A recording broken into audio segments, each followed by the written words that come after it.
Como funciona o obscuro mercado de transferências de crianças? A infância é feita de brincadeiras, estudos, amigos, esportes. E negociar o trabalho de menores de idade é crime, previsto na Lei Pelé e no Estatuto da Criança e do Adolescente. Olha, aos 13 anos, Cauã Basile é a maior esperança da base do Santos. Apenas 10 anos de idade, o menino Estevão transformou a vida de toda a família. Em junho de 2024, a rivalidade entre Corinthians e Palmeiras ganhou um capítulo no mínimo questionável. O motivo? Uma criança de 10 anos. O Corinthians acusou o rival de oferecer 200 mil em luvas e 15 mil de salário para roubar uma das grandes promessas da base alvinegra, o que deu origem a uma batalha pública sobre o futuro dele. Meses depois, foi a vez do Palmeiras denunciar o rival por aliciar e levar um atleta do Sub-14, um caso que acabou na expulsão do Corinthians do movimento dos clubes formadores por falta de ética. A briga de duas potências do futebol nacional por esses meninos revela uma série de problemas que geralmente ficam em segundo plano. Crescer sendo tratado como produto tem consequências desastrosas. Então por que isso é tão normal no futebol?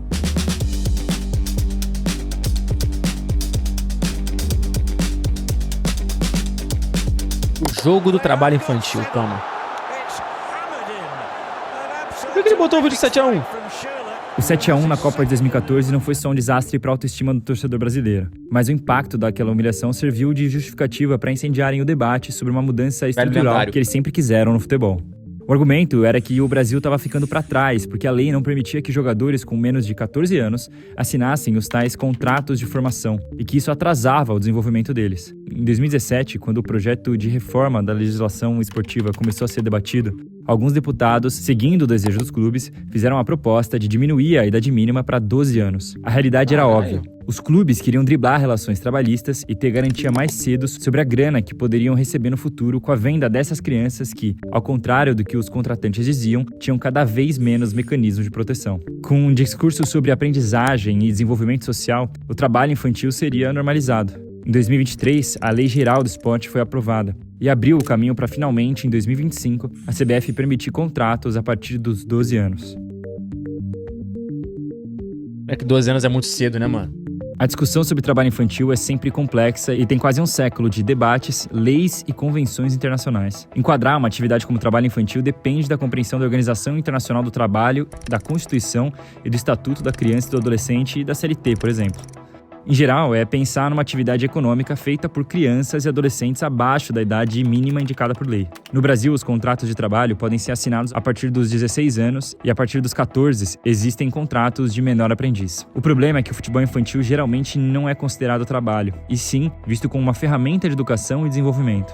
Só que a forma como essas crianças são cobradas e pressionadas provam o contrário. Ou seja, esses meninos, eles na verdade são quase... É trabalho, tá ligado? Não tem jeito. Desde os 10, 12 anos você tem vida de profissional, pô. Verdade é essa. E aí o problema é que, tipo assim, a relação clube-jogador nessa idade, ela é moldada pelo que o clube oferece pro pai do jogador, tá ligado? Então tem várias formas de você burlar a legislação nesse sentido, e eu acho que isso acontece em todos os clubes do Brasil, pô. Foda é que você tem que lidar com a boa-fé de quem tá envolvido. Senão, esquece, dá merda.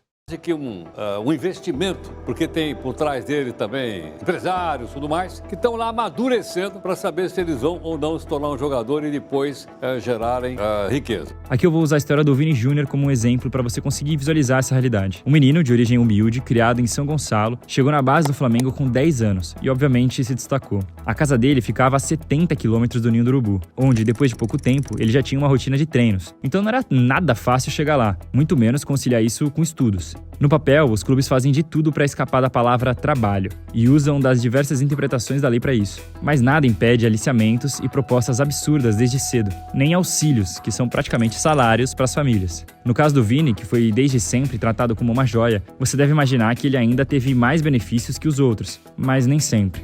Segundo o Extra, entre 2013 e 2014, o Flamengo atrasou um auxílio de menos de R$1.000 para a família dele por mais de 6 meses e quase perdeu o jogador. Isso 3 anos antes dele assinar o primeiro contrato profissional com uma multa rescisória de 30 bilhões de euros. E nesse tempo, já era rotina ser observado pelas maiores potências da Europa. O discurso da meritocracia invade a infância de quem sonha em ser jogador. Mas trabalhar mais quase nunca significa vencer. De acordo com dados da OCDE, no Brasil, a família pobre pode levar até 9 gerações para alcançar a renda média do país. O sucesso do futebol não é só um desejo distante, mas limita a existência dessas crianças. Mesmo depois de abrir mão do próprio desenvolvimento e da educação, só 1% conseguem virar profissionais. E mesmo quem consegue, ainda sofre. Segundo o relatório da própria CBF em 2019, 55% dos profissionais recebiam menos de um salário mínimo. E só 7% dos atletas concentravam 80% do valor total pago em salários no Brasil. A realidade do salário... Cara, o funil do futebol é muito ingrato, rapaziada. A gente cansa de falar a mesma coisa aqui, é redundante pra caramba, mas é isso. É a profissão mais difícil do Brasil, de você conseguir sucesso. É a mais concorrida e é a mais afunilada, pô. Os milionários e da fama na Europa é restrita a uma parcela minúscula dessas crianças. E pra mostrar isso, eu nem preciso ir longe. A geração 2000, que jogou com o Vini na base, ficou famosa por passar 2 anos invicta e colocar 7 jogadores na seleção. Mas você não conhece quase ninguém. A maioria nem chegou no profissional do Flamengo e os que não desistiram da carreira rodam por times bem menores, ou até jogam na várzea pra conseguir se manter. Isso porque eu tô falando dos titulares. Tipo assim, mano, o que ele trouxe aqui é uma ponderação que a gente faz sempre. Imagina só, o quão difícil e o quão concorrido é você ser titular de um Flamengo, de um Vasco, de um Corinthians, de um Fluminense, de um Santos na categoria sub-15, na categoria sub-17. Tipo assim, se você é titular desse time na categoria sub-15, 17, você já é um fenômeno, tá ligado? Pra geração que você se encontra. Você já é um absurdo. E ainda assim, pra virar jogador, pra você ter o destaque do Vinícius Júnior, de outros jogadores, não é que tu tem que ser titular do teu time na categoria sub-15, 17. Tu tem que ser o pica dos picas do time dentre os titulares pra você conseguir essas oportunidades no profissional. Porque o mediano do sub-15, do sub-17, do sub-20 não consegue, pô. Tá ligado? Ele vai ficar rodando por time alternativo e tentar a vida provavelmente em oportunidades que não são no profissional do time grande, tá ligado? Então, tipo assim, pô, você vai ver a copinha hoje, o time do Corinthians, o time do São Paulo, o time do Inter, o time do Grêmio, o time do Cruzeiro, o time do Atlético Mineiro, o time do Vasco e tal, os 11 titulares, eles já são assim, eles estão numa condição de possibilidades muito à frente das milhares ou milhões de crianças e jovens que tentam a oportunidade no futebol. E mesmo assim, dentro dos 11 principais de um time grande, só vai dar certo 1, 2, 3 no máximo. Os outros todos vão rodar por aí. Estadual, Série A1, Série A2, não sei o quê, vai rodar fora se tiver empresário bom, faz a carreira alternativa e tal. Não dá, bicho. Estudos e jogar futebol é muito complicado, porque eu tenho milhões de amigos que passaram comigo na base e não chegaram a lugar nenhum e hoje tem que trabalhar de algo que eles não gostariam. Essa lógica de mercado nega a infância. Muitos pais largam empregos e vendem casas para cuidar do produto e aumentam a pressão sobre uma vida que passa a só ter significado caso tenha sucesso. O medo constante de falhar causa transtornos psicológicos e aumenta a ansiedade, prejudica o desempenho e até a construção de identidade. E eles lidam com isso deslocados, às vezes largados em alojamentos com condições precárias, um problema que atingiu até os maiores clubes do país na última década. O Vini ainda contou com uma estrutura familiar e a distância de 70 km diminuiu aos poucos enquanto a situação ia melhorando. Outros enfrentam distâncias muito maiores, entre cidades e estados, sem qualquer garantia, acreditando em empresários que dão as costas no primeiro sinal de fracasso. O certificado de clube formador da CBF surgiu em 2011, um documento que prova que os clubes têm condições de manter jovens desde a questão física até a assistência educacional. Dos mais de 800 clubes registrados no Brasil, menos de 100 possuem o certificado. Mesmo assim, a principal preocupação são os direitos econômicos. Indenizações, mecanismos de compensações para clubes formadores, preferências para assinar o primeiro contrato oficial de trabalho. O bem-estar das crianças vira uma formalidade. Salvar a família e devolver os investimentos feitos por agentes e clubes. Chegando lá ou não, uma coisa é fato. Nenhuma criança que encara essas condições joga futebol para se divertir. Nunca, pô. Em 2018, uma criança da base do Cruzeiro bateu o recorde do Neymar e do Rodrigo e assinou um contrato com a Nike com apenas 10 anos de idade. Era Estevão William, ainda desconhecido pelo torcedor brasileiro, mas que já estava na mira de todos os grandes clubes do país. O assédio era grande, mas na época o superintendente da base do Cruzeiro deixou claro que apesar da concorrência, existia uma ética e um respeito muito grande com atletas que não tinham idade nem para ter um contrato de formação. No mesmo ano, o Cruzeiro cedeu parte dos direitos econômicos de vários jogadores para um empresário como um acordo de pagamento de um empréstimo que o clube não conseguiu quitar. Nossa, eram profissionais e o Estevão, que com moleque. aquela idade, em tese, ainda nem tinha direitos econômicos. Além da prática de terceirizar, com aquela idade, em tese... O Murilo é o Murilo do Palmeiras também, né? Murilo Cerqueira é PEN, né? O David é o DVD. Caralho, olha aí. Brazão. Porra, esse empresário mordeu um dinheiro, hein, bicho? Esse empresário mordeu um dinheiro colossal, filho. Cristiano Richard. Empréstimo que o clube não conseguiu quitar. Eram profissionais e o Estevão, que com aquela idade, em tese, ainda nem tinha direitos econômicos. Além da prática de terceirizar esses direitos ser proibida pela FIFA, o pai dele foi surpreendido com uma notícia de que o filho, que legalmente não podia nem ter um contrato, já ter sido vendido. 2 meses depois de ceder os direitos da criança, o Cruzeiro contratou o pai dele para trabalhar no clube através de uma empresa fundada por ele.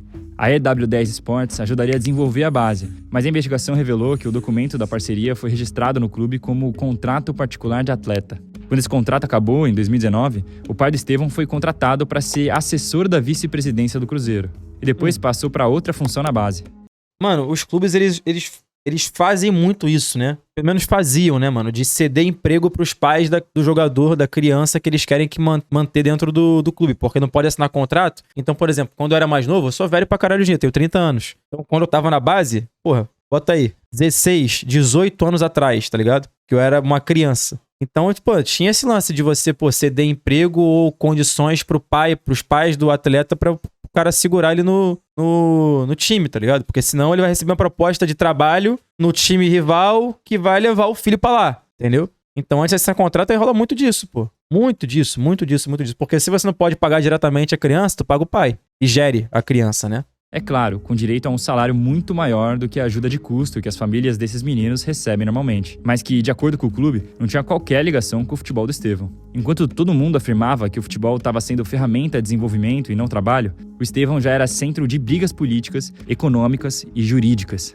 Apesar do esforço do Cruzeiro, o garoto foi embora e assinou seu primeiro contrato de formação com o Palmeiras, numa transferência que os meninos apontaram justamente imoralidade e falta de ética. O clube paulista foi o vencedor da corrida pelos direitos econômicos, e o resultado veio rápido. Ainda com 17 anos, Estevão foi vendido ao Chelsea por 61,5 milhões de euros. É muito dinheiro, mas sempre foi trabalho. 61 milhões de euros.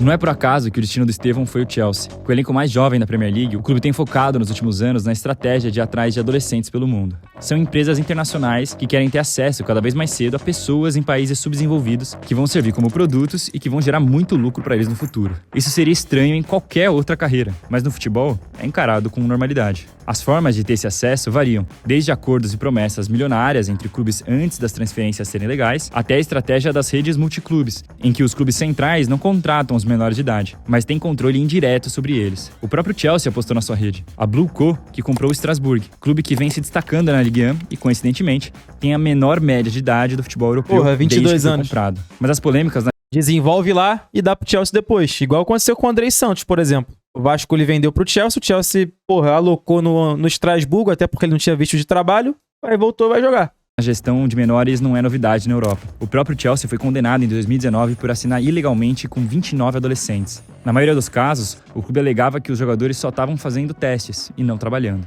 Inclusive, foi o próprio Chelsea que inflamou a discussão sobre ética e as regras da FIFA quando tirou o jovem Gael Calcutta do Lens em 2009.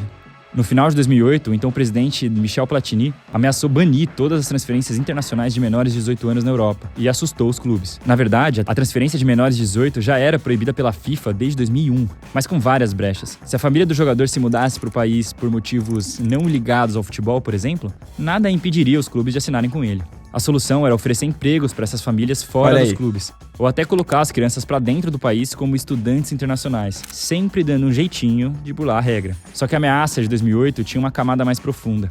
Na época, o Arsène Wenger declarou publicamente o quanto ele odiava a ideia. If you ban players from moving before the age of 18, you know what will happen? The players will be sold anyway. To whom? To agents.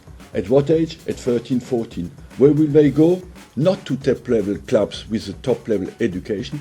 They'll go to clubs who have been bought by business people of a very low level. Isso é verdade também, mano. And stand by there until the age of 18, waiting to be sold.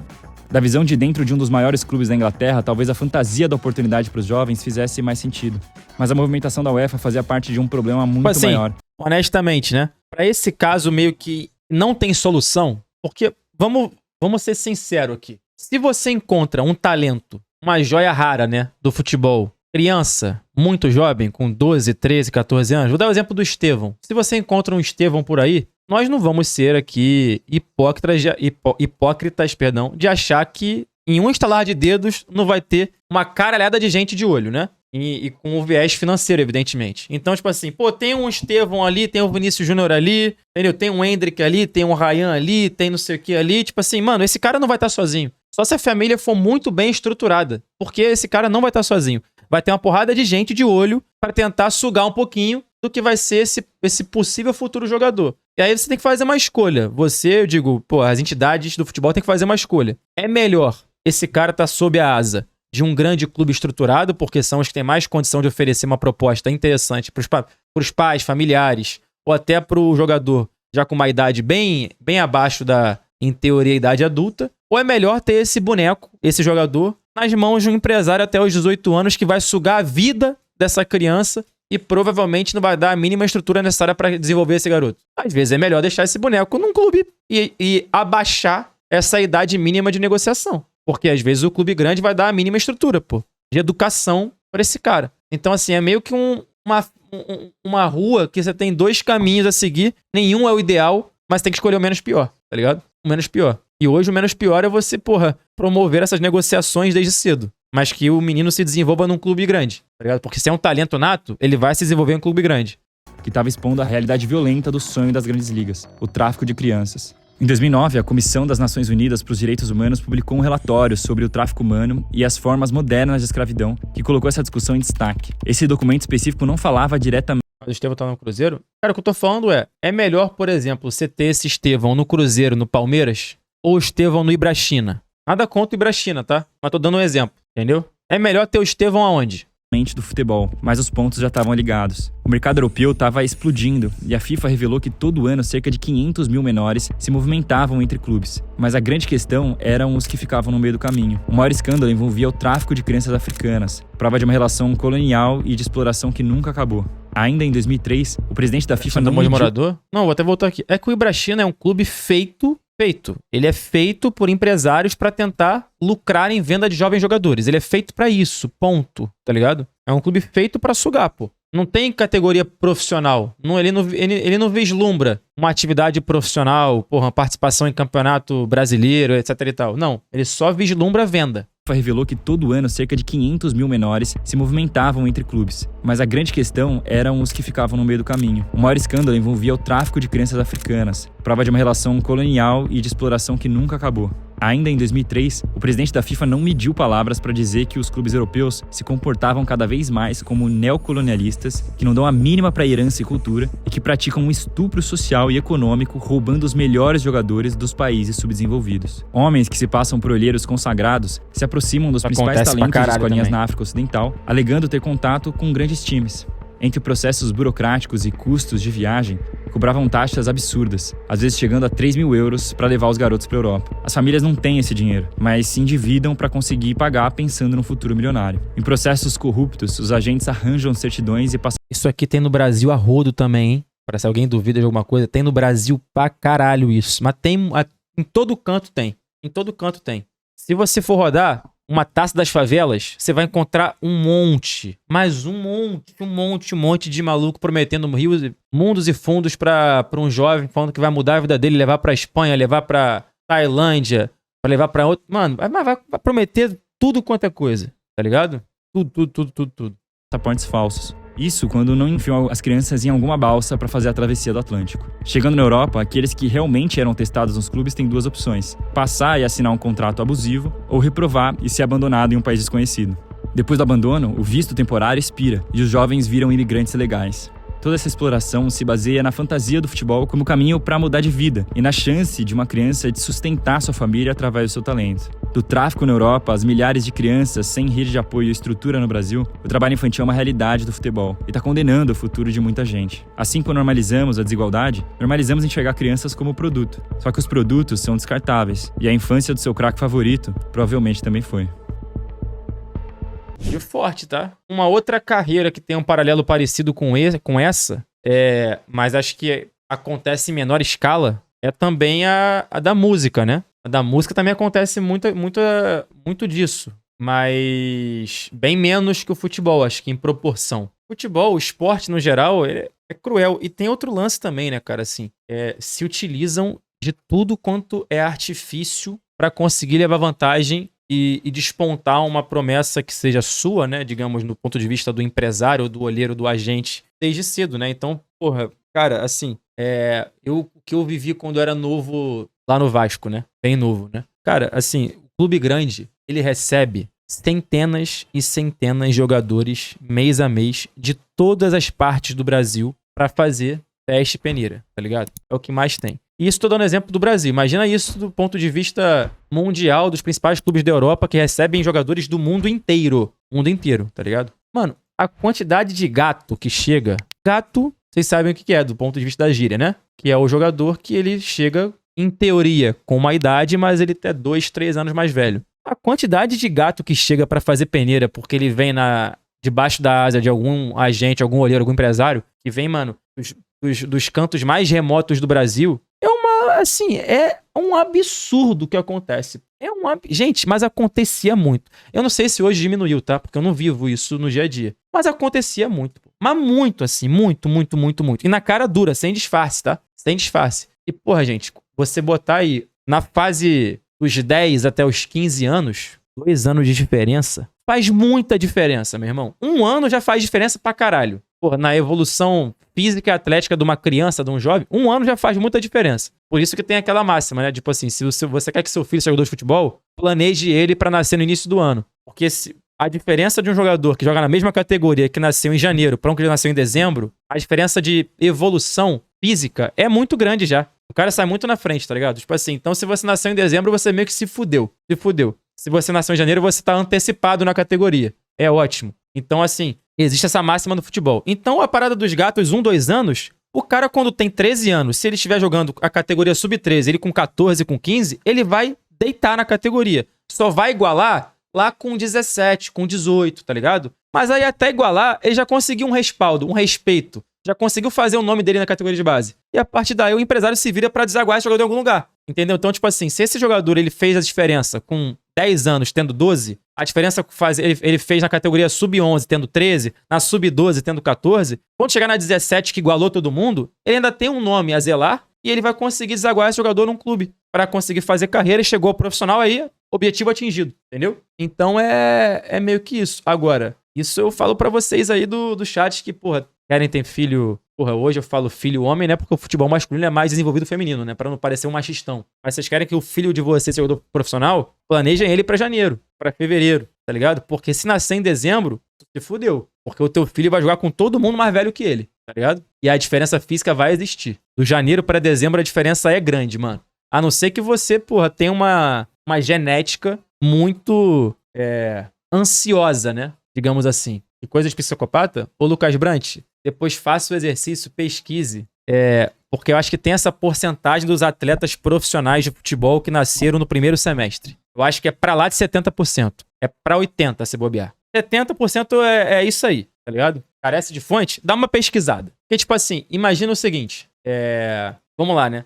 Eu não sei, a gente precisa estender esse assunto, mas só pra dar um exemplo pra você que talvez não tenha entendido. Vamos supor que o teu filho, ele é sub-9, tá ligado? Ele joga o sub-9 com 8 e no ano que ele faz 9 anos, tá ligado? No ano que ele faz 8, ele joga o sub-9. No ano que ele faz 9, ele joga no sub-9. Só que imagina que o seu filho nasceu no dia 31 no dia 25 de dezembro, tá ligado? Ele vai estar jogando na mesma categoria do cara que nasceu no dia 10 de janeiro, pô, entendeu? Se teu filho nascesse no dia 3 de janeiro, ele jogaria mais um ano de sub-9 com o mesmo desenvolvimento físico. Então ele estaria na frente 1 ano da categoria dele. Faz muita diferença quando é novo, tá ligado? Quando é novinho, faz muita diferença. Muita, muita, muita diferença. Muita diferença. Sou preparador físico, na minha formação já trabalhei na iniciação esportiva e até o sub-15 você tem total razão a respeito disso, na evolução física e cognitiva. 1 ano faz muita diferença? Pô, faz muita, mano. Mas é óbvio, 1 hora iguala. Só que se você conseguiu construir respaldo e nome na categoria até a hora de igualar, você tá feito, entendeu? Por isso que volta e meia você vê umas aberrações físicas no sub-9, no sub-13, tipo assim, jogadores que são muito acima atleticamente dos outros.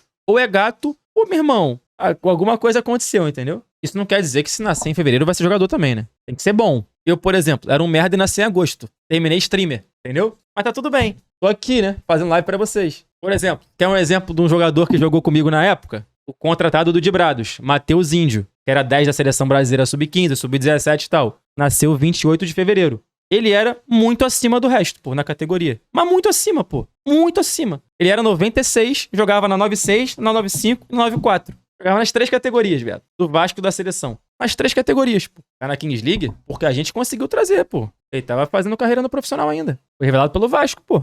Chegou lá, fez a vida financeira, tá resolvido. No fim das contas, é uma história que deu certo. E agora vai ser campeão com a gente. Não tem jeito, se Deus quiser. Cauã Basile é de quando? Ah, não sei. Mas o Cauã Basile também é um moleque que é muito especial, né? Tecnicamente, né? Aí não importa aí quando nasceu. Mas eu acho que ele nasceu em junho, é isso? O Messi nasceu em junho, quase que não vira gênio. Não, mas o Messi era um caso especial também. Só que o Messi ainda teve outra, né, cara? O Messi ele fez tratamento pra crescimento, pra desenvolvimento desde cedo. Porque ele provavelmente teria uma puberdade tardia, né? Um desenvolvimento tardio. Ele teve que tratar isso. Ele teve que antecipar, provavelmente, parte do crescimento dele para conseguir competir fisicamente, que tecnicamente ele é um gênio.